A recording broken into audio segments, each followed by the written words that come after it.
ukimaliza katika sunna unatakiwa usome Ayatul Kursi. Nafikiri Ayatul Kursi maarufa ni aya ambayo maarufu inajulikana na watu. Allahu la ilaha illa huwa alhayy alqayyum, mpaka mwisho wa aya.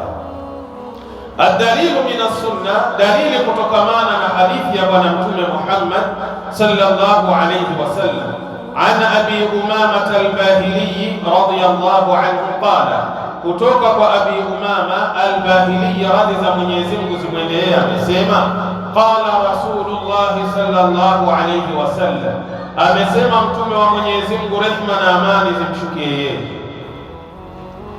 man qaraa ayatal kursi, mwenye kusoma Ayatul Kursi, dubura kulli salatin maktubatin, mwisho wa kila swala ya faradhi, yani baada salati subhi unaisoma, baada salati dhuhri, baada salati al-asri, baada salati al-maghrib, baada salati al-isha, baada ya kila swala ya faradhi unaisoma Ayatul Kursi.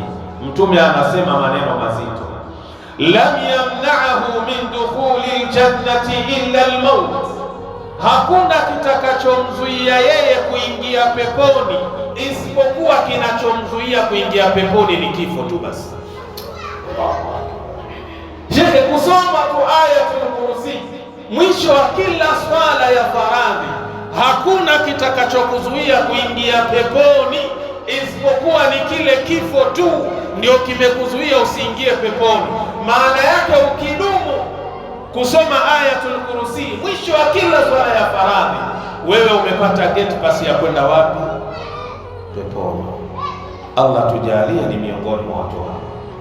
Lakini ma'al asafi shadid, angalia leo mtu anapomaliza ibada yake ya swala anasema no time to waste.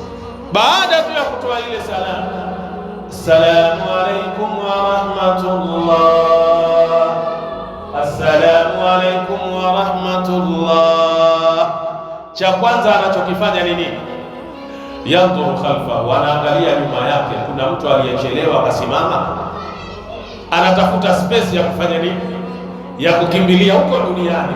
Anaangalia, akishaona watu wote washamaliza, huyu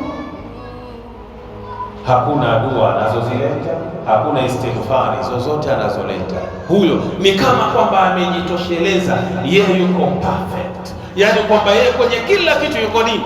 Yuko sawa, hana mapungufu yoyote. Yeye akifa tu anangoja kwenda wapi? Peponi. Huyo alosamehewa dhambi anayasema haya, mimi na wewe je? Tunatakiwa tudumu na kuisoma Ayatul Kursi mwisho wa kila kipindi cha swala ya faradhi. Rawahu an-Nasai, hadithi ameipokea an-Nasai kwa nambari 9928. Sheikh Albani ameisahihisha fi Sahih al-Jami, utaipata kwa nambari 6460.